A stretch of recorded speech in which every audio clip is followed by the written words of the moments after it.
NSE JS में physics वाला जो पार्ट है, अगर आपको समझ नहीं आया है तो द सिलेबस इज कंप्लीशन, हम वो कॉन्सेप्ट को डिटेल में करवा देंगे। KVP वाई 2008 का क्वेश्चन है, बट अच्छा क्वेश्चन है। हमने कॉन्सेप्ट सीखा है, we must learn to apply those concept to the point. ये सी ऑप्शन ठीक है आपका।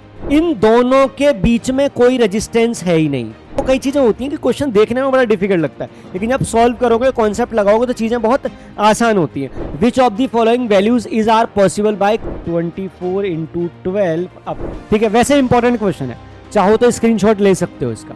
Plus I2 into R minus, तो आप क्या करो, इलेक्ट्रिसिटी चैप्टर है ना जो, प्रैक्टिस कर लो।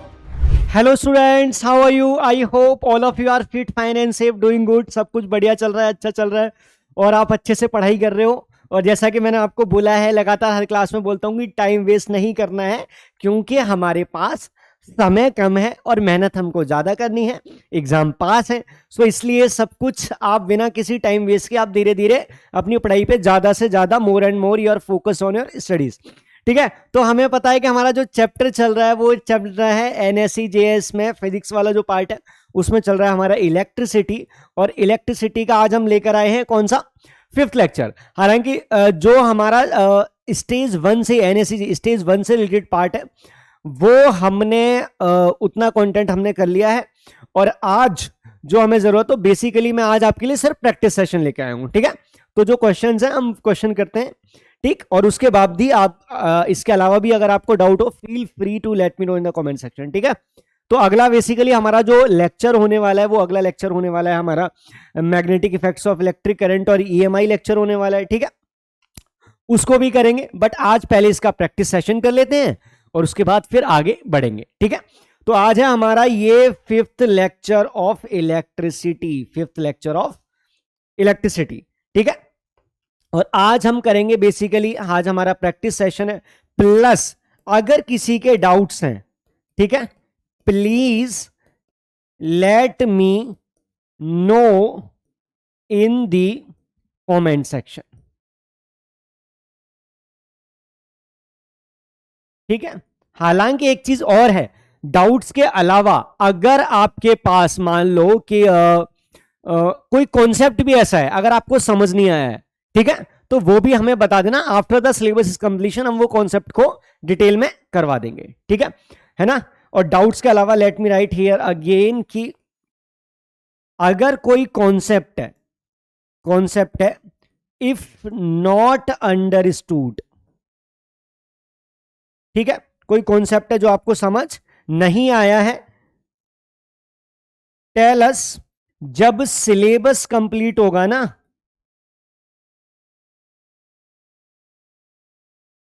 आफ्टर सिलेबस जब कंप्लीट हो जाएगा, तब हम एक सेपरेट वीडियो बना देंगे।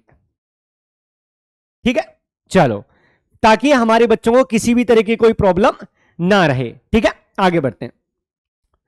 तो देखो, we are given resistors, each of resistance R the ratio of maximum to minimum resistance that can be obtained by the combining them is। हालांकि ये KVP वाई 2008 का क्वेश्चन है, बट अच्छा क्वेश्चन है। ठीक है, अच्छा क्वेश्चन इन द सेंस कि अच्छा क्वेश्चन वो नहीं होता जिसमें आप अटक जा रहे हो, जिसको आप सॉल्व नहीं कर पा रहे हो। अच्छा क्वेश्चन वो होता है जो कॉन्सेप्ट को टू द पॉइंट अप्लाई करता है। ठीक है, जो हमारे कॉन्सेप्ट को और ज्यादा क्लियर करता है, उसको अच्छा क्वेश्चन बोलते हैं। अगर आपने ऐसे क्वेश्चन करे, मान लो आपने डिफिकल्ट सारे क्वेश्चन कर ले, अब पेपर में सारे क्वेश्चन तो डिफिकल्ट आएंगे नहीं, है ना। तो हमें क्या चाहिए कि हमने कॉन्सेप्ट सीखा है, we must learn to apply those concept to the point. भाई यहां इतना कॉन्सेप्ट लगेगा तो हमें पता होना चाहिए कि इस क्वेश्चन में ये वाला कॉन्सेप्ट इतना लग रहा है, तो वहां पे लगा दो। जब हम वो सीख जाते हैं धीरे धीरे, तब जाके हम टफ क्वेश्चन पे आते हैं। ठीक है, तो डायरेक्ट टफ क्वेश्चन पे आना, और उससे क्या होता है कि आपसे होते तो है नहीं।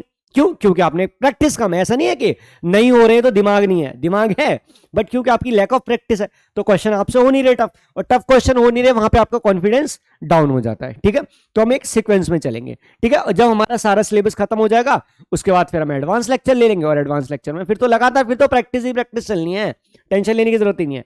ठीक है, चलो, अब हमारे पास एन रजिस्टर्स हैं। ठीक है, अब है एक है R1, ये R, ये R, ये R, अप टू ऐसे करके ये चले, सारे R हैं। ठीक है, ऑल ऑफ इक्वल मैग्नीट्यूड, है ना, और ये n टाइम्स है, ठीक।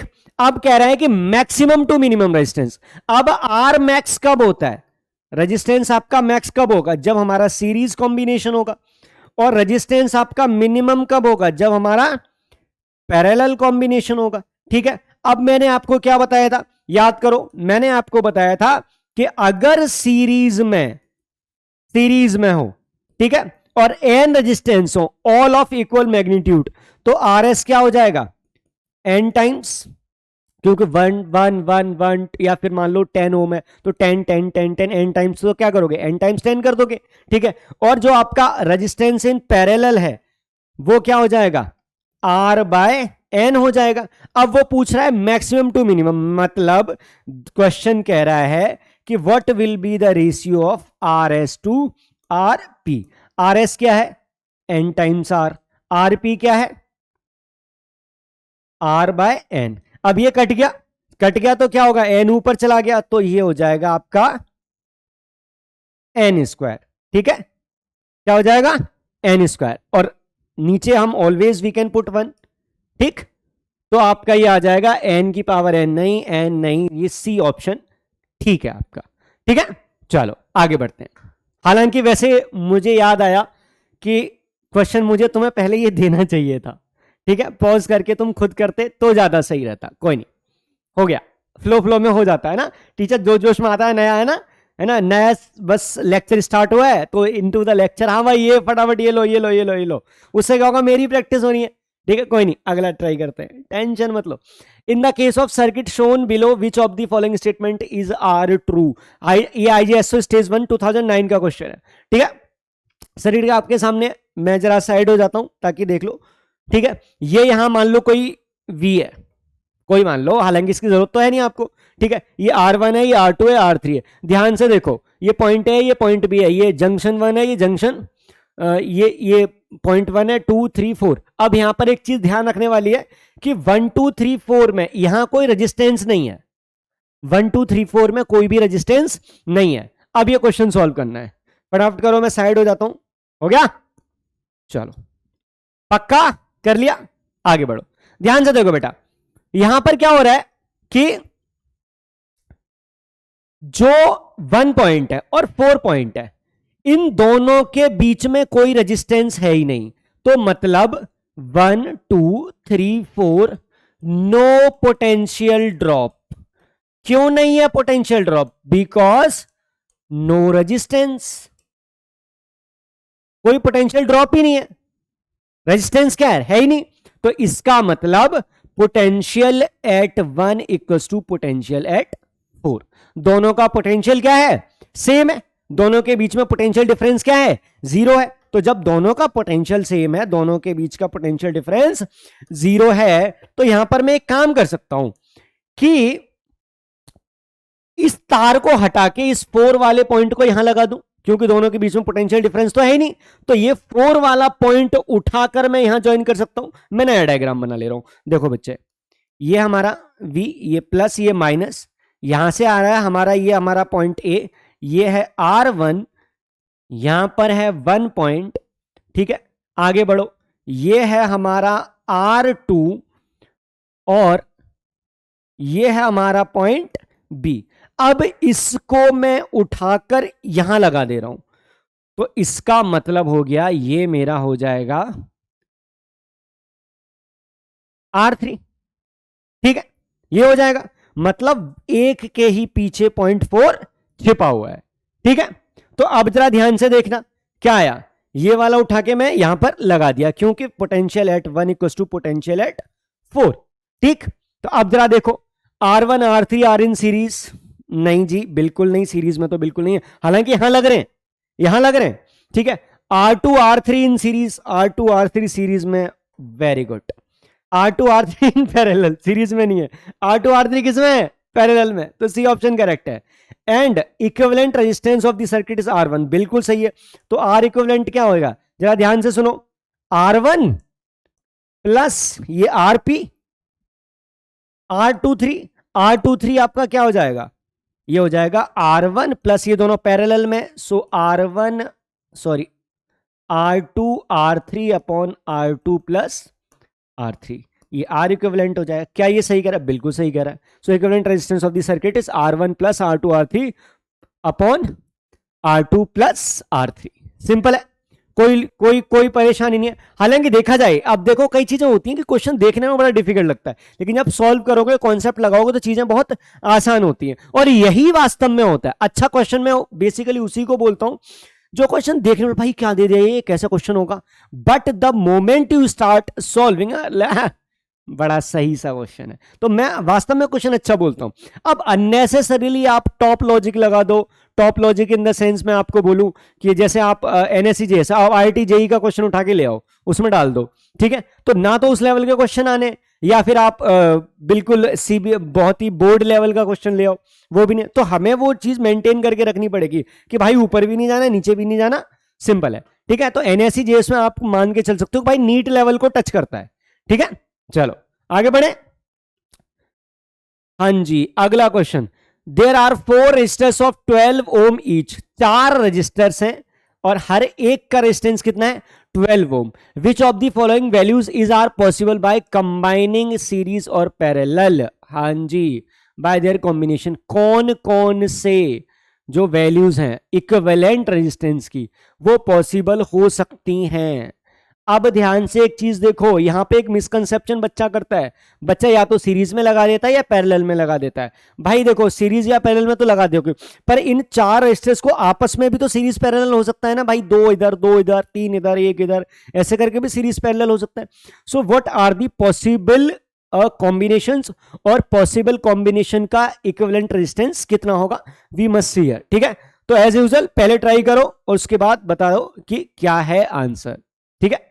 हाँ जी, और ईमानदारी से करना है सारे उसको देख के, ठीक है बच्चे। आगे बढ़े, आई होप कर लिया है आपने, ठीक है। अब मैं सॉल्व कर रहा हूं, आंसर मैच कर लेना। There are 4 resistors of 12 ohm each. अब देखो 4 रजिस्टर्स हैं, कितना, एक का कितना है 12 ओम।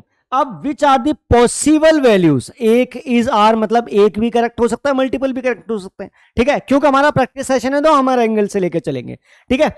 फटाफट देखो, तो अगर 4 हैं तो पहले हम सीरीज वाला देख लेते हैं, पैरेलल वाला भी देखते हैं। 4 हैं, सीरीज में लगा दो 4 इंटू 12, क्या आ गया, 12 चौके 48, 48 तो ऑप्शन ही नहीं है, ठीक है। ये चारों को हम इसमें लगा दें पैरेलल में, तो 12/4 3 ओम, ये भी ऑप्शन नहीं है, ठीक है, 48 भी नहीं है। इसका मतलब अब हो गया, ना तो पैरेलल का ऑप्शन है ना सीरीज का ऑप्शन है। इसका मतलब ये होगा कि अब यहां पर क्या होगा, हमारा कॉम्बिनेशन देखना पड़ेगा, ठीक है। कॉम्बिनेशन, तो क्या क्या कॉम्बिनेशन हो सकते हैं? अब चारों हमने सीरीज या चारों पैरेलल में लगा लिए, ठीक है, चारों सीरीज या चारों पैरेलल में लगा लिए। Actually there was a call और वो फोन गिरने वाला था, ठीक है। सो अचानक नजर पड़ी and I just catched it. होता है मतलब होता है ना, जिस डिवाइस से आप पढ़ रहे हो या जिस डिवाइस से आप पढ़ा रहे हो और वो अचानक डिवाइस गिरने वाला होता है। नहीं नहीं नहीं नहीं, ठीक है, कोई नहीं, थैंक गॉड बच गए, ठीक है। आगे बढ़ते हैं, so let us move ahead with this, ठीक है, लेट्स मूव अहेड। देखो बेटा, अब क्या हुआ कि हम कहां पे थे, हाँ हम इस कॉम्बिनेशंस को चेक कर रहे थे। तो मैं क्या क्या कॉम्बिनेशन बना सकता हूं इससे? मैं एक काम कर सकता हूं, पहले 12 12 12 और इसके इस चौथा इसको ऐसे लगा दो, ये कॉम्बिनेशन बन गया। एक और कॉम्बिनेशन कैसे बन सकता है कि मैं 2 को सीरीज में लगा के और एक को ऐसे कर दूं, तो ये हो गया मेरा 12, ये हो गया 12, ये 12, और तीसरा वाला मैंने यहां इन दोनों के बीच में पैरेलल में लगा दिया 12 12 12। और तीसरा क्या हो सकता है? तीसरा ये हो सकता है मेरा कि 4 है, ये 12, ये 12, ये 12, 12 12 12 12, ये हो सकते हैं, ठीक है। हालांकि इसके अलावा भी अगर कोई बन सकता है, मेरे दिमाग में अभी 3 आ रहे, इसके अलावा हो सकता है कोई बन रहा हो तो वो भी बता देना मेरे को, ठीक है। चलो ये क्या हो गया, 3, ऊपर वाला कितना है 12 12 12 सीरीज में 36, और नीचे 12 पैरेलल में है, तो 36 इंटू 12 अपॉन 36 प्लस 12, क्या हो गया 36 इंटू 12 अपॉन 12 36 48, तो ये गया आपका 4, ठीक, और 9 चौके 36 क्या आ गया 9 ओम, यस, चलो एक तो मिल गया। अगला अगला कौन सा था? अगला है हमारा, मैं व्हाइट कलर लेता हूं, हाँ जी, थोड़ा कलरफुल होना चाहिए, ठीक है। हाँ बेटा, जिंदगी में जब कोई तो कलरफुल तो होना ही चाहिए, ऑब्वियसली अंडरस्टूड। ठीक है, तो हाँ, इसका कोई दूसरा मीनिंग निकालने की कोई जरूरत नहीं है, ठीक है।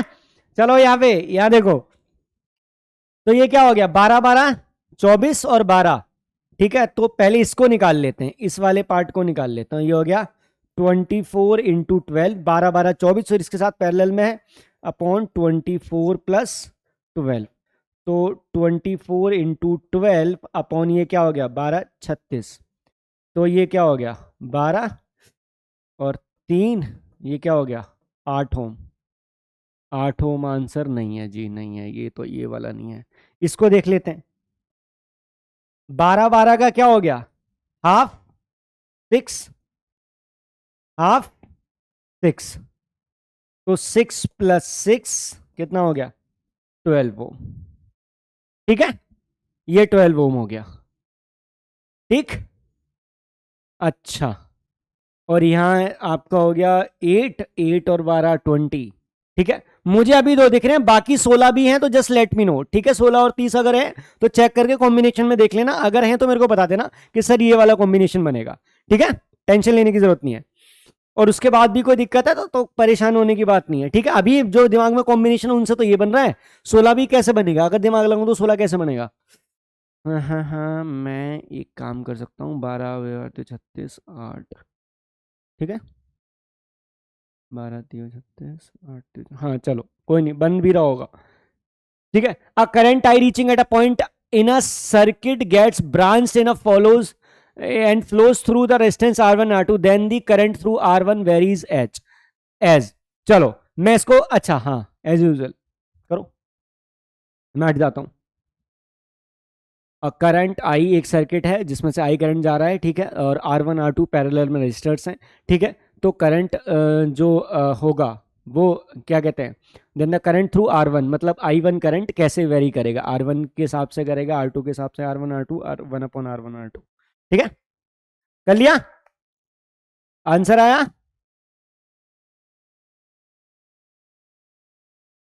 तो आगे बढ़े, चलो देखो, यहां हम कुछ नहीं कर रहे हैं, हम सिंपल लॉजिक लगा रहे हैं कि देखो सर, ये है हमारा R1, ये है हमारा R2, यहां है I1, यहां है I2, ठीक है। अब ये पैरेलल में है, पैरेलल है मतलब हो गया कि दोनों के अक्रॉस पोटेंशियल डिफरेंस क्या होगा, सेम होगा। तो मतलब मैं बोल सकता हूं कि I1, एक minute, I1 R1 equals to I2 R2, यही होगा। अच्छा, वेरी गुड। अब हम क्या कर सकते हैं, देखो जरा, तो हमारा जो I1 है, I1 है, I1 क्या आ जाएगा I2 R2 अपॉन R1 आ जाएगा, यही आ जाएगा, गलत तो नहीं कर रहा मैं, ठीक है। तो एक तो हमारा इस हिसाब से वेरी कर रहा है, ठीक है, तो I1 directly proportional to R2 आ रहा है, ठीक। हाँ, कि मतलब और वैसे वे आप कॉन्सेप्ट लगाओ, ठीक है। अगर R2 ज्यादा होगा तो I2 कम होगा, R2 अगर ज्यादा होगा तो क्या होगा, I2 कम होगा, सिंपल है। और अगर I2 कम होगा तो क्या होगा, I1 ज्यादा होगा, तो R2 के बढ़ने से I1 भी बढ़ रहा है, ठीक है। ये पॉइंट समझ में आया, यहां तक तो कोई दिक्कत नहीं, चलो आगे बढ़ो।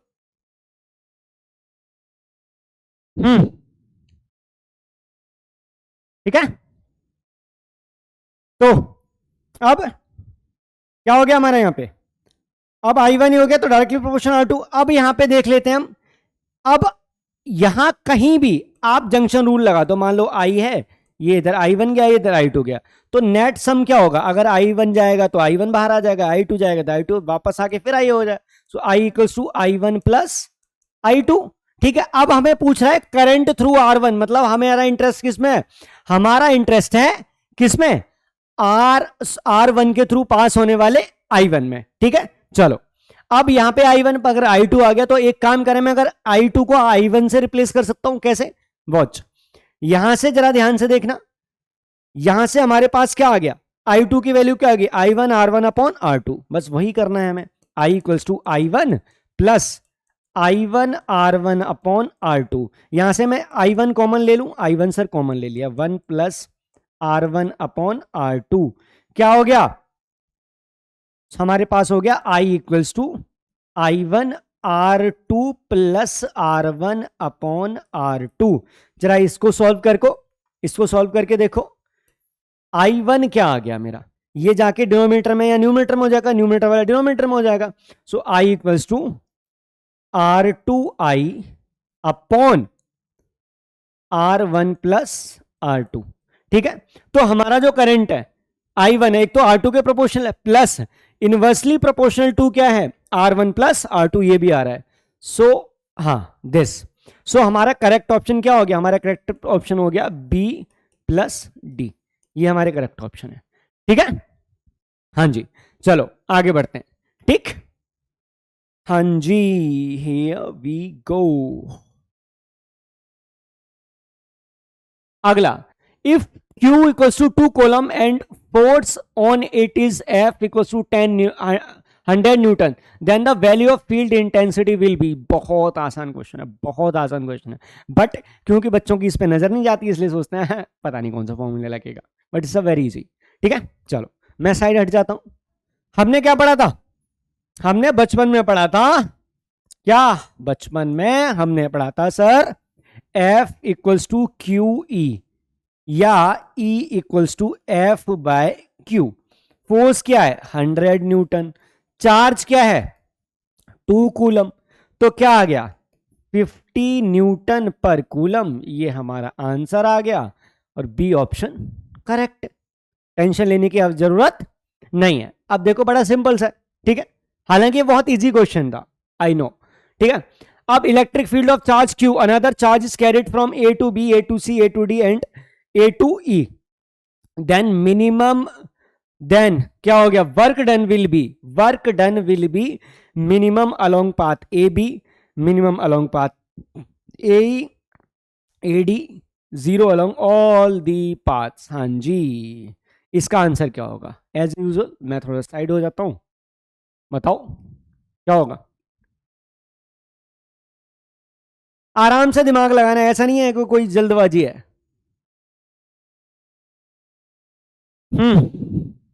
कर लिया, चलो आगे बढ़ो। देखो बच्चे, जो हमारा इलेक्ट्रोस्टैटिक फोर्स है, कैसा इलेक्ट्रोस्टैटिक फोर्स है, वो कैसा फोर्स है, वो है कंजर्वेटिव फोर्स। कैसा फोर्स है, कंजर्वेटिव फोर्स है। और कंजर्वेटिव फोर्स क्या होता है, जिसमें work done depends upon the initial and final position of the displaced charge और डिस्प्लेस्ड ऑब्जेक्ट। ठीक है, यहां पर देखो, अब इसमें क्या है, कंजर्वेटिव फोर्स का मतलब यह है work done does not depend upon the path followed. ठीक है, पाथ फॉलोड पे डिपेंड नहीं करता। तो अब देखो यहां पर हमारा ये आर है, ये आर है, ये आर है, ये आर है, सब जगह तो आर आ रही है, तो इसका मतलब कहीं पर भी जाओ सेंट्रल से डिस्प्लेसमेंट क्या है, उतना ही है। ठीक है, तो क्या होगा, यहां से यहां जाने में और यहां से यहां जाने में सब जगह क्या है, इक्वल डिस्टेंस है। ठीक है, अब इक्वल डिस्टेंस है, तो ये जो डॉटेड स्फीयर है ये हमारा हो गया इक्विपोटेंशियल सरफेस। कितना, इक्विपोटेंशियल सरफेस। अब मैं आपको इसका मतलब समझा देता हूं। जो हमारा वर्क डन है वो डिपेंड करता है चार्ज इनटू पोटेंशियल डिफरेंस। अब यहां से सब पॉइंट पर इक्वल पोटेंशियल है, क्या है, इक्वल पोटेंशियल है। ठीक है, ठीक, अब इक्वल पोटेंशियल है, इसका मतलब क्या हो गया कि डेल्टा वी हो रहा है हमारा जीरो, चेंज इन पोटेंशियल तो हो ही नहीं रहा, तो इसका मतलब वर्क डन भी क्या होगा, जीरो। सो आप वर्क डन कर लो a b equals to work done a c equals to work done a d equals to work done a e, क्या हो जाएगा, 0 जूल हो जाएगा। ठीक है, so 0 along all the paths. ठीक है, तो नेट वर्क डन हमारा हमेशा ये आएगा, क्योंकि हमारा क्या है, जो चार्ज है जो चार्ज हमारा है वो चार्ज हमारा इनिशियल फाइनल पोजीशन पे डिपेंड कर रहा है, पाथ फॉलोड पे डिपेंड नहीं कर रहा। आप इसके अलोंग भी लेकर आ सकते हो, ये कर सकते हो, इट डजंट मैटर। हमारा नेट वर्क डन क्या होगा, 0 होगा। ठीक है, चलो आगे बढ़ो। In the given circuit the equivalent resistance between point A and B will be. हाँ जी, इसको कैसे करें सर, इसको एक मिनट, ये कैन इट बी इनसाइड, चलो कोई नहीं, लग रहने दो, क्या ही फर्क पड़ता है। ठीक, तो हमारा ये क्या होगा, ए और बी के बीच में इक्विवेलेंट रेजिस्टेंस कितना होगा ये हमें बताना है।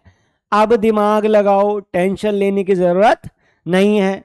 क्या पूरे सर्किट में, मैं आपको ड्रॉप दे देता हूं, हिंट ड्रॉप कर देता हूं, क्या पूरे सर्किट में करंट फ्लो करेगा?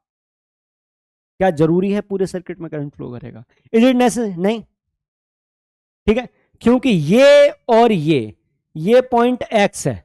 ठीक है, तो इस एक्स पॉइंट पर दोनों पॉइंट क्या हैं, सेम पर जुड़े हुए हैं।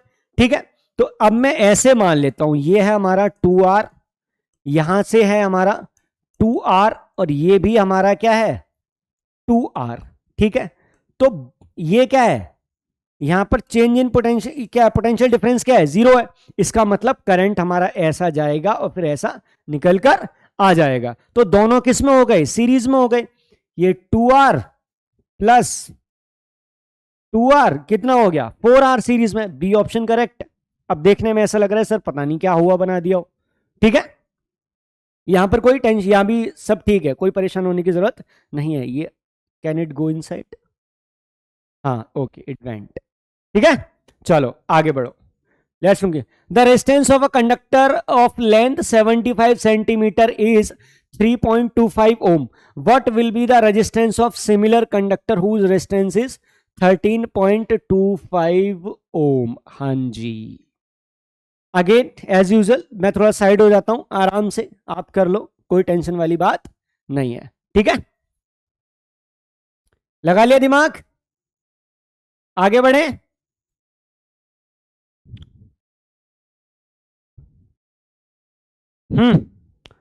क्या है, हमें पता है resistance equals to rho l upon a, ये होता है, बिल्कुल होता है सर। लेंथ यहां मीटर में है, लेंथ यहां मीटर में है, एरिया मीटर स्क्वायर में है, रेजिस्टिविटी ओम मीटर में है, और रेजिस्टेंस हमारा ओम में है। बट फिर क्वेश्चन क्या कह रहा है कि कंडक्टर जिसकी लेंथ 75 मीटर है उसका रेजिस्टेंस कितना है, 3.25 ओम। अब सिमिलर कंडक्टर, इसका मतलब उसकी area of cross section same रहेगा, मटेरियल सेम रहेगा। सिमिलर कंडक्टर, यहां देखो सिमिलर, मैं समझा देता हूं, यहां का मतलब उसका एरिया एंड मटेरियल क्या रहेगा, सेम रहेगा। Area of cross section material same रहेगा। अब उसकी लेंथ क्या होगी, अगर नए वाले का रेजिस्टेंस ये होगा, तो ध्यान से देखो, अब यहां जो है एरिया सेम है, मटेरियल सेम, मतलब रो और ए सेम है, इसका मतलब R1 R directly proportional to L. अब ध्यान से देखो, R1 upon R2 equals to L1 upon L2, उसमें कुछ करना ही नहीं था, R1 R2 की वैल्यू पुट कर दो। ठीक है, R1 क्या है, R1 है आपका 3.25, R2 क्या है 13.25, L1 क्या है 75 सेंटीमीटर, और L2 हमें पता नहीं है। अब बच्चे कहेंगे सर आप यहां पे गलती कर रहे हो, आप यहां पे गलती कर रहे हो, क्योंकि हमें अभी या तो आपने बोला है कि हम लेंथ मीटर में लेंगे और यहां अपने सेंटीमीटर में लेंगे। बेटा अगर मान लो अगर 100 से डिवाइड करके करते हो तो न्यूमरेटर डिनोमिनेटर दोनों का कैंसिल हो जाएगा ना, बात तो वही पड़ेगी। ठीक है, तो हमें लॉजिक लगाना है। ठीक है, तो आपकी L2 की वैल्यू क्या आ गई, आपकी L2 की वैल्यू आ गई सर 75 इंटू 13.25 अपॉन 3.25, तो आपकी L2 आ जाएगा लगभग 305.76। ऑप्शन ए करेक्ट है। ठीक है, आगे बढ़े, चलो अगला देखो, two resistors are joined in series and their equivalent resistance is 90 ohm. When the same resistors are joined in parallel, then equivalent resistance becomes 20 ohm. The resistance of two resistors will be. अच्छा चलो, हाँ खुद ही दिमाग लगाओ, हालांकि मैं चाहता था कि तुमको हिंट दे दूं, बट नहीं, खुद दिमाग लगाओ आराम से। दो रेजिस्टर्स हैं, दोनों को सीरीज में करा तो 90 आया, दोनों को जब पैरेलल में करा तो 20 आया। ठीक है, अब बताओ कि ईच वन की वैल्यू कितनी होगी। Apply your own mind. ठीक है, देखो जरा। ठीक है, तो दो रेजिस्टर्स हैं। अब हमने क्या किया, जब उनको सीरीज में किया तो मान लो R1 प्लस R2 है तो कितना आ रहा है 90 ओम। जब मैंने उसको पैरेलल में किया तो RP क्या आ रहा है 20। कितना आ रहा है 20। सो ये हो गया आपका R1 R2 upon R1 plus R2। तो आपका आ गया ये 20, मतलब R1 R2 upon R1 plus R2। अब R1 R2 की वैल्यू मैं यहां पुट कर सकता हूं। तो मेरा क्या आ गया, एक तो ये आ गया, दूसरा R1 R2 upon R1 plus R2 की वैल्यू क्या है 90 इक्वल्स टू 20।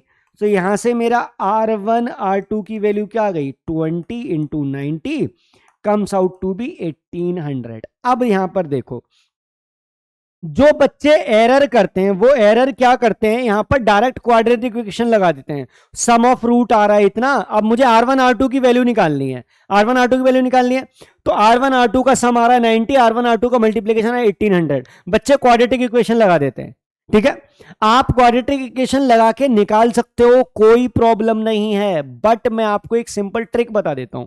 ठीक है, इसका एक ट्रिक है, उसमें आपको झंझट में फंसने की जरूरत ही नहीं है। कोई झंझट में फंसने की जरूरत नहीं है, डायरेक्ट सॉल्व हो जाएगा। बच्चे ने भाई क्या किया, अब यहां पे क्वाड्रेटिक इक्वेशन बच्चा लगा देगा, वो क्या होगा एक्स स्क्वायर प्लस, है ना, a x square plus b x plus c, ऐसे करके क्वाड्रेटिक इक्वेशन लगा देगा। फिर उसके रूट में फंसता रहेगा, फिर कहेगा सर आंसर नहीं आया।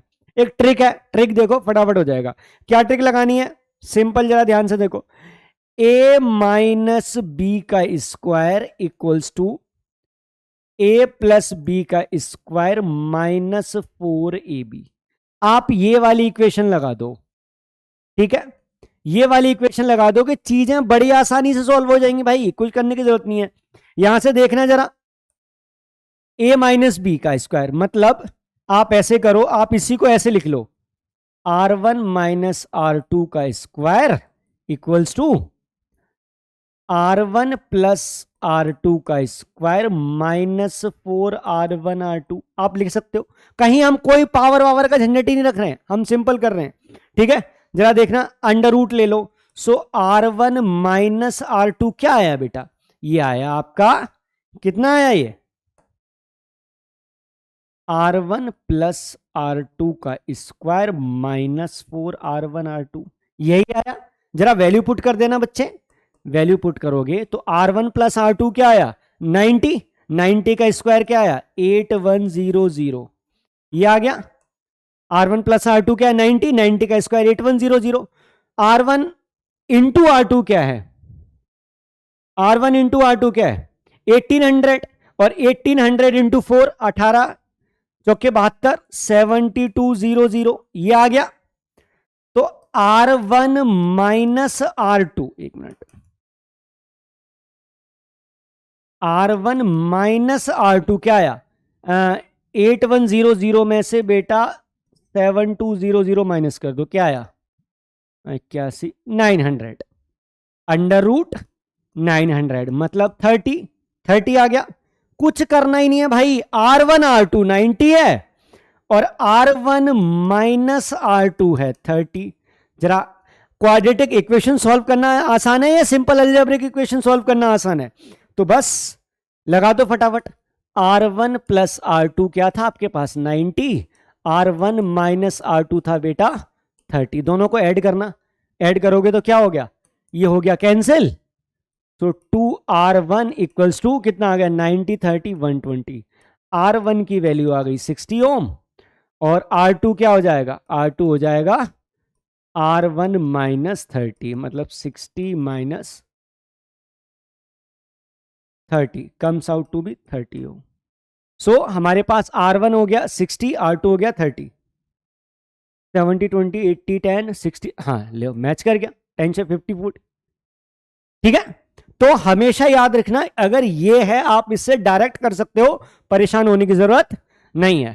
ठीक है, आगे बढ़े, चलो। तो the reading of volt meter.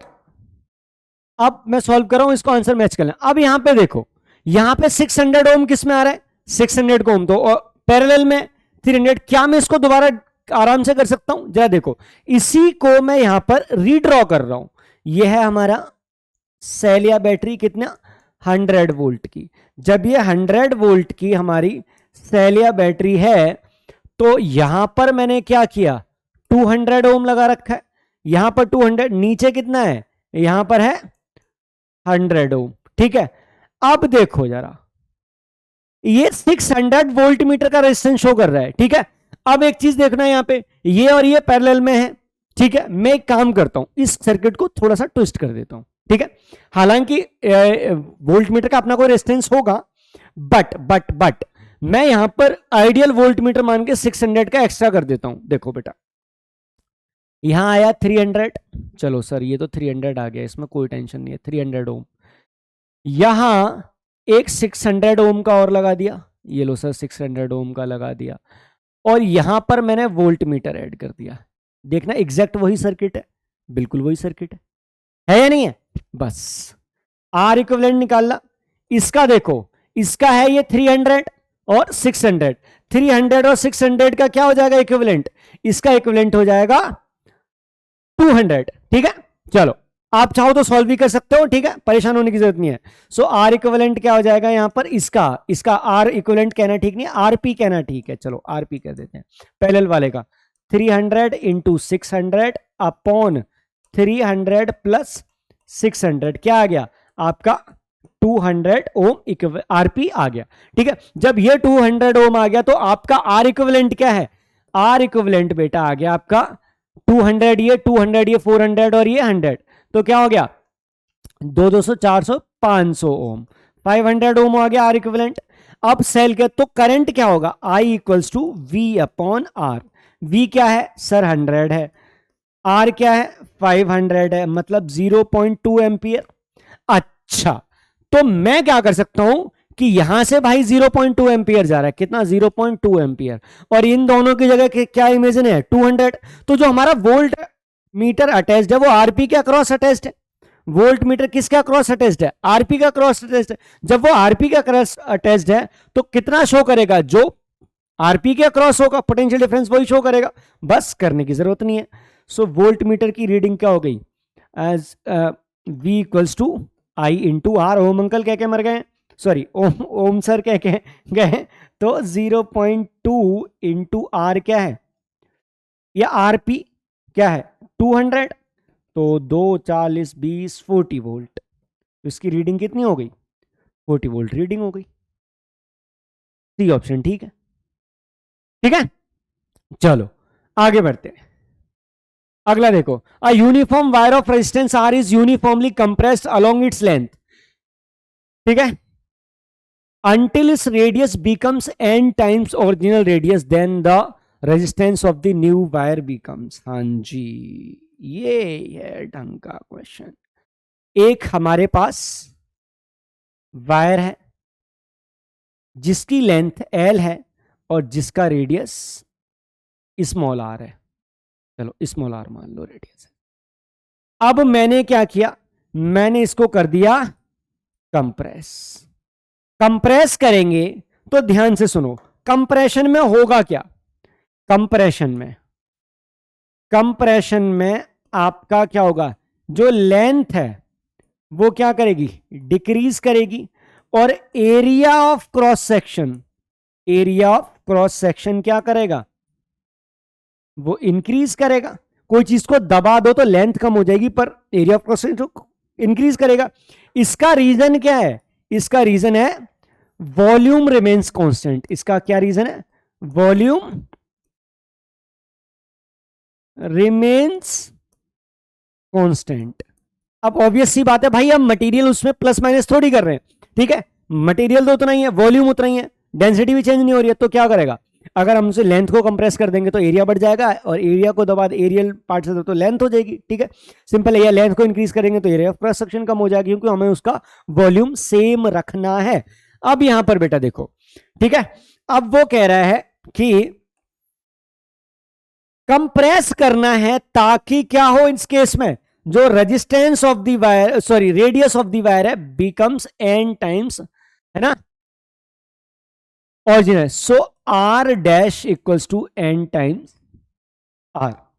r dash क्या हो गया, ओरिजिनल रेडियस के n टाइम्स. अब मैं एक काम करता हूं सर, बिल्कुल, resistance equals to rho l upon a, यही पता है ना.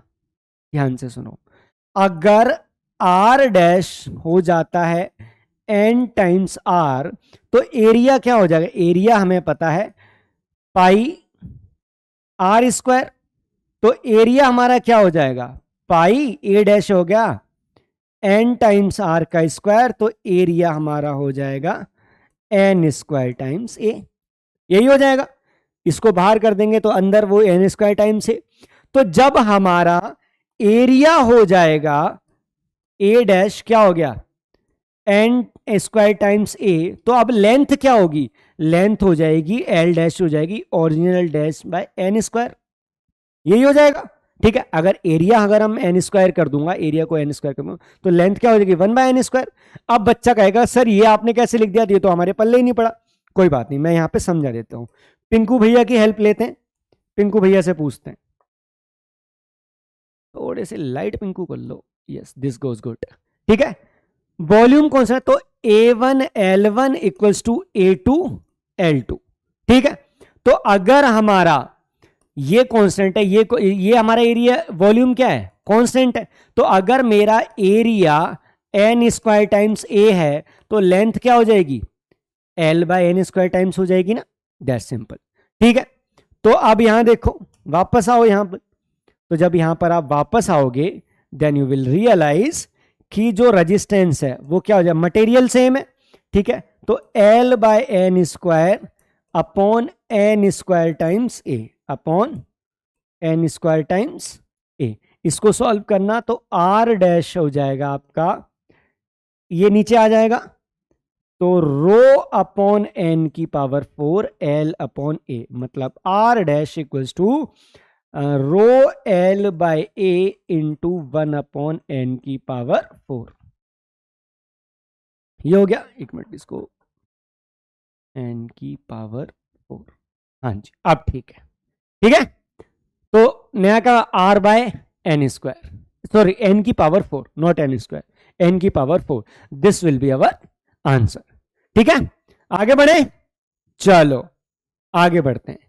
यहां देखते हैं, the cell are joined in parallel to maximum current, है ना, when external resistance is very large as compared to the total internal resistance and internal resistance is very large as compared to the external resistance and internal resistance and external resistance are equal, EMF of each cell is very large. हाँ जी, ये थोड़ा conceptual question है. ठीक है, चलो दिमाग लगाओ आराम से, नहीं होता है तो फिर मेरे से सोचो. ठीक है, जो मैंने आपको EMF की चीजें बताई थी, जस्ट थिंक अबाउट दैट. ठीक है, वैसे इंपॉर्टेंट क्वेश्चन है, चाहो तो स्क्रीनशॉट ले सकते हो इसका. ठीक है, चलो. तो अब हम क्या करें, हमारे पास सेल्स हैं जिसको हमने पैरेलल में ज्वाइन कर रखा है, और हमें करंट कैसे चाहिए, हमें करंट चाहिए सर मैक्सिमम करंट चाहिए. बहुत बढ़िया.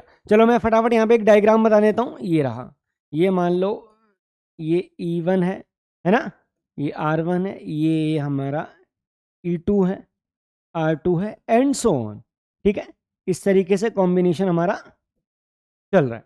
ठीक है, अब देखो जरा, हमने पढ़ा था कि जो करंट है वो पैरेलल में क्या आ जाएगा आपका E. अब यहां पर क्या होगा, ठीक है, जो एक इसका इक्विवेलेंट होगा, अगर सिमिलर है, अगर आइडेंटिकल सेल्स हैं, तो उस आइडेंटिकल सेल में क्या हो जाएगा कि जो जैसे ER, अगला भी ER, और ऐसे करके N सेल्स है, तो वहां क्या होगा, पोटेंशियल डिफरेंस सबके अक्रॉस सेम ही रहेगा, E ही रहेगा. ठीक है, रेजिस्टेंस क्या हो जाएगा, वो आर इक्विवेलेंट में कन्वर्ट हो जाएगा, R बाय N.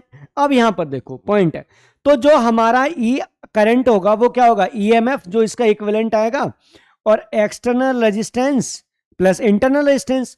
अब यहां पर इंटरनल रेजिस्टेंस क्या होगा, जो आपका R स्मॉल r इक्विवेलेंट क्या होगा, R बाय N, यही होगा. ठीक है, रेजिस्टेंस पैरेलल में क्या हो जाएगा, सिमिलर है, R बाय N हो जाएगा. वहां पर देखो तो यहां पर आपकी वैल्यू हो जाएगी R बाय N. ठीक है, अब यहां पर एक पॉइंट बनता है, अब मैं चाहूं तो इसको ऐसे भी लिख सकता हूं कि भाई n times e n times r plus r, ऐसे भी लिख लो, just depends upon you, simple सा केस है। अब हमको चाहिए, हमको करंट क्या चाहिए, क्या कह रहा है हमारी डिमांड, क्या है हमारी करंट, क्या है मैक्सिमम करंट की डिमांड है। अब मैक्सिमम करंट की डिमांड का मतलब क्या हो गया कि भाई ई का तो कुछ नहीं कर सकते हम, है ना। अब आर आर में कंपैरिजन कर सकते हैं, तो हमारा डिनोमिनेटर क्या होना चाहिए, मिनिमम होना चाहिए। यहां पे एक ही चीज हो सकती है कि हमारा डिनोमिनेटर क्या हो, मिनिमम हो। तो डिनोमिनेटर मिनिमम में, तो हम एक चीज दे सकते हैं, या तो ये वाली टर्म जीरो कर लें या ये वाली टर्म जीरो कर लें, एक ही हो सकती है, आइदर दिस और दैट, ठीक है। तो अगर if R very smaller than R by N, ठीक है, एक्सटर्नल रेजिस्टेंस कम है, ठीक है, इंटरनल रेजिस्टेंस ज्यादा है, ठीक है। अब देखो यहां पर क्या हो जाएगा, तो हमारा आई क्या हो जाएगा, हमारा आई हो जाएगा N times E upon R हो जाएगा, ठीक है। और अगर मान लो कि भाई जो आर है वो बहुत बड़ा है इससे इक्विवेलेंट से, इंटरनल के इक्विवेलेंट से, तो उसमें क्या हो जाएगा, ये वाली टर्म जीरो हो जाएगी और करंट क्या हो जाएगा हमारा ई अपॉन आर हो जाएगा, ठीक है। अब हमें देखना है, हमें क्लियर दिख रहा है भाई इसमें करंट ज्यादा दिख रहा है, इसमें करंट ज्यादा दिखने का मतलब क्या है कि एक्सटर्नल रेजिस्टेंस बहुत छोटा होना चाहिए, और एक्सटर्नल रेजिस्टेंस छोटा होने का मतलब है कि इंटरनल रेजिस्टेंस बहुत हाई होना चाहिए। इंटरनल रेजिस्टेंस क्या होना चाहिए, बहुत हाई होना चाहिए, तभी ये कंडीशन सेटिस्फाई होगी, ठीक है ना। तो क्या होने, external resistance must be very large as compare to the total internal resistance है, internal resistance must be very large as compare to external resistance, very good, ये कंडीशन हमारी सेटिस्फाई कर रही है, ठीक है। चलो आगे बढ़ो, अगला देखते हैं। Two bulbs whose resistance are in the ratio of 1:2 then connected in series, the power dissipated in them has the ratio of। अब जैसे ही बच्चे ने देखा कि सर ये सारी चीजें हो रही हैं, बच्चा क्या करेगा, पता नहीं कैसा सर्किट है, क्या करना है, एक डायग्राम बना के देख लो, प्रॉब्लम सॉर्टेड है। चलो फटाफट बनाते हैं डायग्राम। तो टू बल्ब है और रेजिस्टेंस का रेशियो 1:2, चलो एक बल्ब है, ये बल्ब है, ये R1 है, ये R2 है, और इसको 1:2 रेशियो में, तो मैं इसको R मान लेता हूं, इसको 2R मान लेता हूं। अब जरा ध्यान से देखना, करंट तो सब में सेम ही जाएगा ना, सीरीज कॉम्बिनेशन है, और हमारा पावर क्या है, power equals to I² R होता है, ठीक है। करंट सेम जाएगा, मतलब यहां पर पावर डायरेक्टली प्रोपोर्शनल टू क्या है, रेजिस्टेंस है, सिंपल सा लॉजिक है। तो यहां पर क्या होगा, P1 P2 क्या होगा, P1 upon P2 equals to I² R upon I² 2R, सब कुछ कट गया, क्या बचा 1/2, आंसर क्या है 1:2, टेंशन लेने की जरूरत नहीं, अब डायरेक्ट ही था, बहुत बच्चों वाला था ये, ठीक है। अरे सॉरी मैं तो भूल ही गया, तुम्हें करना था, हाँ।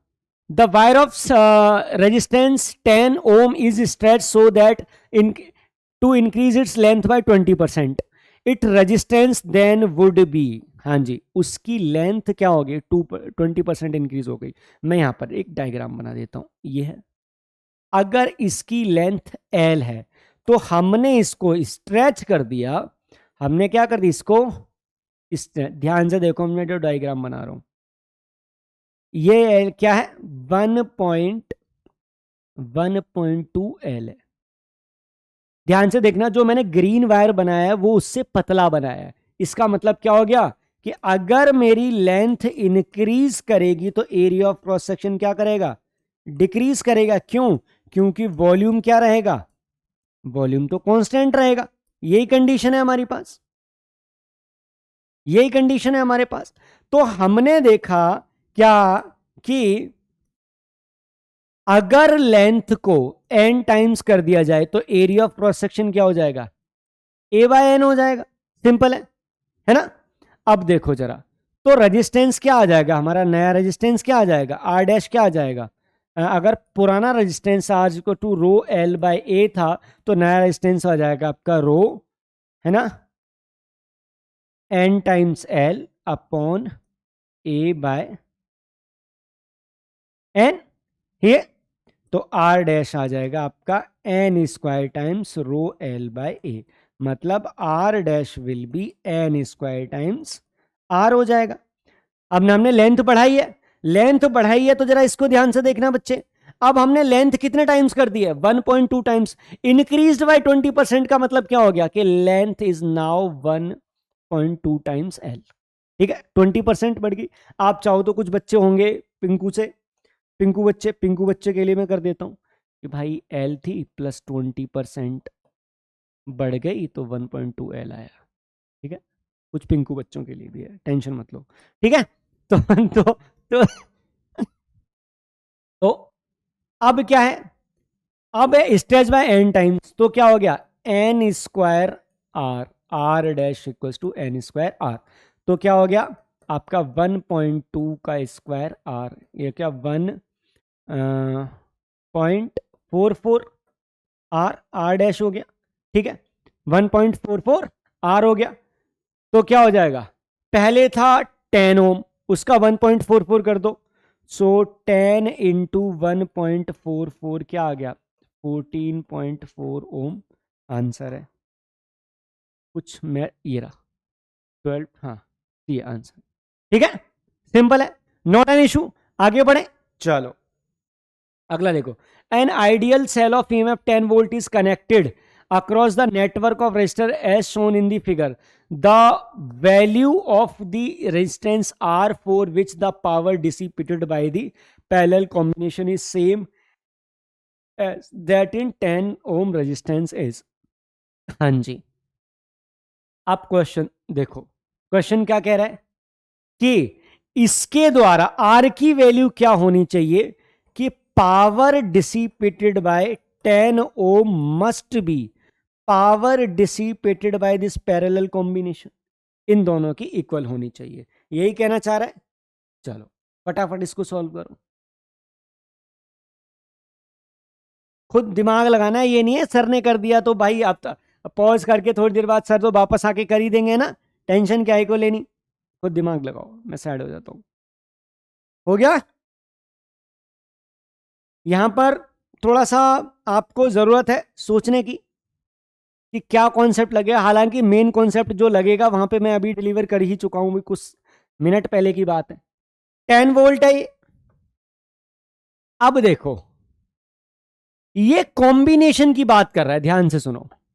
ठीक है, so the value of the resistance R for the power dissipated by parallel combination is same as that, इसका मतलब इसकी पावर और इस कॉम्बिनेशन की पावर डिसिपेटेड सेम होनी चाहिए।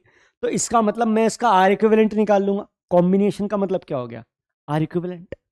चलो फटाफट देखो, यहां आर इक्विवेलेंट क्या आ जाएगा, आरपी क्या आ जाएगा, 100 into R plus 100 plus R, यही आ जाएगा हमारा। अब करंट दोनों के में क्या है, सेम है। तो क्या मैं यहां पर इस सर्किट को रीड्रॉ कर सकता हूं यहां पर कि ये मेरा 10 ओम है, ये मेरा आरपी ओम है मतलब पैरेलल वाला, और यहां पर कितना है 10 वोल्ट के। जरा देखना, ये कॉन्सेप्ट मैंने अभी यूज नहीं करा है, वही तो यूज करा है मैंने। ठीक है, देखो फटाफट। तो अब करंट पावर डिसिपेटेड इक्वल क्या है, इसका मतलब power by 10 must be equal to power by this parallel. तो पावर बाय 10 क्या हो जाएगी, I square 10, I square R हमने पढ़ा है, power equal to I square R, यही पढ़ा है हमने, very good. Power equal to I square R, तो क्या हो जाएगा आपका, आई स्क्वायर आर क्या है 10 इक्वल्स टू आई स्क्वायर, और आरपी, आरपी की वैल्यू क्या है 100 आर अपॉन 100 प्लस आर, यही है। ठीक है, अब क्या कर सकते हो आप इसको, बिल्कुल कर सकते हैं सर, आई स्क्वायर से आई स्क्वायर कैंसिल, तो आपका क्या हो गया, ये आपका हो गया sir 10 equals to 100 R upon 100 plus R हो गया। 10 से 10 गया इधर, 0 से 0 उड़ा दो, टेंशन मत लो। तो 100 plus R equals to 10 R हो गया। तो ये क्या हो गया, 100 equals to 10 R minus R, so 100 equals to 9 R. R की वैल्यू क्या आ गई 100 बाय 9 मतलब 11.11। सो इसकी वैल्यू कितनी होनी चाहिए? इसकी वैल्यू होनी चाहिए 11.11। इससे हमारा आंसर आ जाएगा। ठीक है, ये समझ में आया? अब आगे बढ़े, चलो आगे बढ़ते हैं। In the circuit shown the cell a and b have negligible resistance. A और बी का क्या है? नेग्लिजिबल रेजिस्टेंस है। अब हम क्या कर रहे हैं यहां पे, हमें VA दिया हुआ है 12 वोल्ट और ये हमें दिया है R1 500। ठीक है, now listen carefully. and R100 the galvanometer shows no deflection, the value of VB is। अच्छा एक काम करें, इस पूरे सर्किट को यहाँ ड्रॉ, चाहे यहीं ड्रॉ कर लेते हैं ना, क्या टेंशन है। VA की वैल्यू कितनी है? 12 वोल्ट। और R1 क्या है सर? 500। R2 क्या है? ये R क्या है? 100। ठीक है, अब गैल्वेनो शो नो डिफ्लेक्शन मतलब 0 वोल्ट। मतलब यहां पे करंट क्या हो रहा है? करंट क्या यहां पे फ्लो कर ही नहीं रहा है। ठीक, अब यहां पर देखना है तो जीरो डिफ्लेक्शन का मतलब क्या है कि इसके अक्रॉस जो पोटेंशियल डिफरेंस 12 वोल्ट ने क्रिएट किया था, VB ने उसको अपोज कर दिया। यही होगा, तभी उसमें जीरो डिफ्लेक्शन आएगा। कि अब इसका जो पोटेंशियल डिफरेंस होगा उसका रिवर्स इसका होगा, तभी वो क्या करेगा? जीरो डिफ्लेक्शन शो करेगा। तो फटाफट देख लेते हैं। यहां है हमारा, ये है 500 ओम, चलो सर ये है 100 ओम, और यहां है 12 वोल्ट। ये लो बेटा, हाँ जी। अब देखो आर इक्विवेलेंट क्या हो गया। अभी के लिए हम इतना सर्किट भूल जाते हैं कि चलो भूल गए हम इतना सर्किट, इसको बाद में देखेंगे। ठीक है, तो आर इक्विवेलेंट क्या होगा हमारा? 600 ओम, क्योंकि दोनों सीरीज में। आई क्या होगा? आई होगा हमारा V/R। V क्या है सर? 12। R क्या है? 600। तो क्या हो गया? 6 2/100। चलो कितना हो गया ये हमारा? 2/100 एम्पियर। चाहो तो आप उसमें डेसिमल में भी कन्वर्ट कर सकते हो, बस उसकी जरूरत नहीं है। आई टेल यू बाय, अभी पता लग जाएगा। देखो, हालांकि जब प्रैक्टिस करोगे ना तो अपने आप लॉजिक लगने लगेगा। अब क्या हुआ? अब यहां पर देखो तो पोटेंशियल डिफरेंस अक्रॉस 100 ओम कितना हो जाएगा? That will be I. ये आई करंट जाएगा, यहां से तो करंट जा ही नहीं रहा है, तो ये 0 एम्पियर हो जाएगा। ठीक है, तो आई इंटू आर क्या है? 100 विल बी 2/100 इंटू 100। 100 से 100 कट के क्या हो गया? 2 वोल्ट हो गया। अब इसके अक्रॉस जो पोटेंशियल डिफरेंस है वो कितना है? 2 वोल्ट। और यहां कोई करंट फ्लो कर नहीं रहा है, इसका मतलब इसकी वैल्यू भी क्या है? 2 वोल्ट है। तो इसकी वजह से जो 2 वोल्ट क्रिएट हुआ, इसने उसको अपोज कर दिया। इसकी वजह से गैल्वेनोमीटर में हमारा करंट क्या आ गया? 0। सिंपल, कुछ नहीं, टेंशन नहीं लेनी। ठीक है, आगे बढ़ो। ठीक है, in the circuit shown in the figure, if the potential at point A is taken to be 0, then potential at point B is. हाँ, आप KCL KVL लगा सकते हो, नॉट एन इशू। जो हमारा ये रेनी सीजन होता है ना, रेनी सीजन में अक्सर देखा होगा कीड़े मकोड़े, जम्स और ये माइक्रोब्स, ये सब बहुत ज़्यादा बढ़ जाते हैं। तो उसके लिए बहुत ज़्यादा ज़रूरी होता है कि आपका इम्यून सिस्टम स्ट्रांग रहना, और आपका इम्यून सिस्टम स्ट्रांग रहेगा ना तो बीमारी वगैरह नहीं होगी। तो बेटा आगे बढ़े। In the circuit shown in the figure, the potential at A is taken to be 0, the potential at B is. हाँ जी, यहां पे पोटेंशियल ए क्या है? At A, let me change the colour pen. VA क्या है? 0 volt है sir. ठीक है, अब हमें पोटेंशियल एट V बताना है। अब देखो यहां R1 अननोन है, यहां तो पता ही नहीं है क्या। एक रास्ता हो सकता है, ये रास्ता हो रहा है मेरा, क्या मैं इस रास्ते से जा सकता हूं? वेरी गुड, जा सकते हो। तो अब एक पॉइंट देखो, पॉइंट C पर देखो, जरा ध्यान से देखना। यहां करंट 1 एम्पियर आ रहा है, यहां 2 एम्पियर जा रहा है। इसका मतलब क्या हो गया? इस पर नेट करंट क्या होना चाहिए? 0 होना चाहिए। मान लो ये I है, तो आने वाला करंट और जाने वाला करंट तो 1 + I = 2। I की वैल्यू क्या हो गई? 1 एम्पियर। इसका मतलब ये करंट भी 1 एम्पियर, इधर कितना आ रहा है? 1 एम्पियर आ रहा है।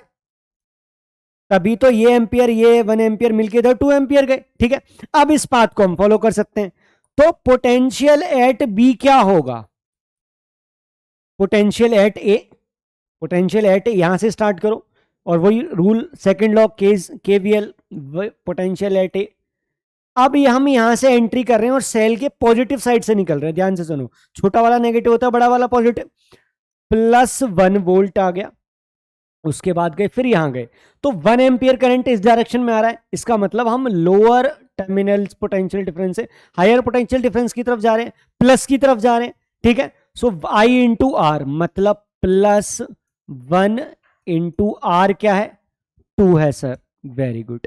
हम यहां से गए यहां पहुंच गए, यहां गए, अब यहां आके फिर 2 वोल्ट, अब हम प्लस एंड से घुस रहे हैं और नेगेटिव एंड से बाहर आ रहे हैं, इसका मतलब ये कितना हो गया मेरा -2, तब जाके हम पोटेंशियल V पर पहुंचे। सो वी बी बी क्या होगा, वी ए क्या है 0, 1 + 2 -2, ये कट गया, तो कट गया, वी बी क्या हो गया 1 वोल्ट पर आ गया, टेंशन लेने की जरूरत ही नहीं है, ठीक है।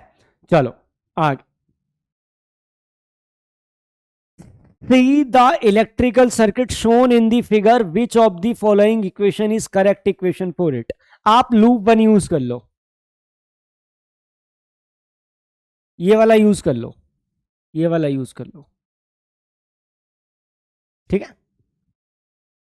फटाफट बताओ क्या है, केसीएल इसमें, हाँ केवीएल ही लगेगा, केसीएल तो हाँ केसीएल भी लग जाएगा, करंट लॉ भी लग जाएगा, किरचॉफ्स करंट लॉ भी लग जाएगा, टेंशन लेने की जरूरत नहीं है, फटाफट सॉल्व करो।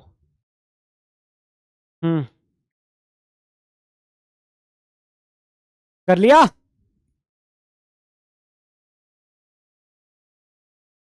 आगे बढ़े, चलो देखो यहां पर हमारा I1, तो यहां क्या आ जाएगा करंट, I1 इधर से आ रहा है, I2 इधर से, यहां क्या जाएगा करंट, I1 प्लस I2 ये जाएगा। अब यहां से गया तो यहां क्या आएगा, I1 प्लस I2, इसमें से I1 इधर चला गया और I2 इधर चला गया, यही सीन है। जरा लगाना फटाफट कहां से, अब यहां मैं इनका नॉमेनक्लेचर कर देता हूं, ये पॉइंट है ए, ये बी, सी, डी, ई, एफ। अगर मैं मैश ले लूं, मैंने अगर लूप ले लिया, कौन सा लूप लिया है मैंने लूप लिया है A B C D A, ये लूप लिया है मैंने, ठीक है।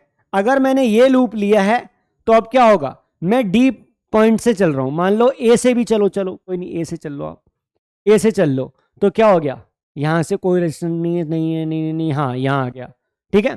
तो यहां क्या आ गया, आपका करंट ऐसे जा रहा है, तो हाइयर टू लोअर जा रहे हैं हम, सो आपका हो जाएगा माइनस, जहां जा रहे हैं माइनस लोअर में जा रहे हैं, तो आपका हो जाएगा I1 plus I2 into R, very good. चलते चलते चलते चलते चलते चलते चलते यहां फिर करंट आ गया, तो यहां से कितना है, हाइयर टू लोअर जा रहे हैं, तो I1 माइनस I1 R1, ठीक है। चलते चलते चलते चलते नेगेटिव टर्मिनल से एंटर की, प्लस से बाहर आ गए, प्लस E1 आ गए, मिलकर पूरे क्लोज लूप के लिए क्या हो गया, 0 हो गया। क्या मैं इसको सिंप्लीफाई कर सकता हूं, सर बिल्कुल कर सकते हो सिंप्लीफाई। तो जब आपको सिंप्लीफाई करोगे तो क्या आ जाएगा, E1 minus I1 plus I2 into R minus I1 R1,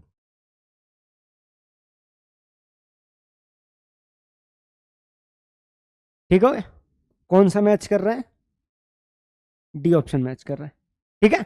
चलो अब एक काम करो, सुनो जरा, मैं आपको एक चीज बता दे रहा हूं, आपका एग्जाम है परसों, संडे को आपका एग्जाम है, ठीक है।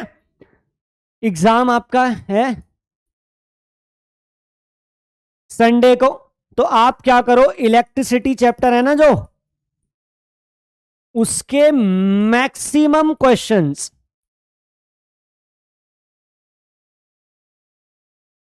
प्रैक्टिस कर लो, ठीक है। मुझे कमेंट्स में बता देना, मैं आपके डाउट्स क्लियर कर दूंगा, ठीक है। So that is all for today, see you in the next. और अगली क्लास में जो हमारा नेक्स्ट स्टार्ट होगा ना, नेक्स्ट चैप्टर जो हमारा स्टार्ट होगा, नेक्स्ट हमारा स्टार्ट हो जाएगा मैग्नेटिज्म, उसमें EMI भी और ये सारे इंक्लूडेड होंगे, ठीक है। So that's all for today, thank you so much, bye bye, take care, have a nice time ahead. और पढ़ते रहिए, मेहनत करते रहिए, अपने डाउट्स पूछते रहिए, ठीक है। मिलते हैं अगले सेशन में, thank you so much, bye bye, take care, have a nice time ahead.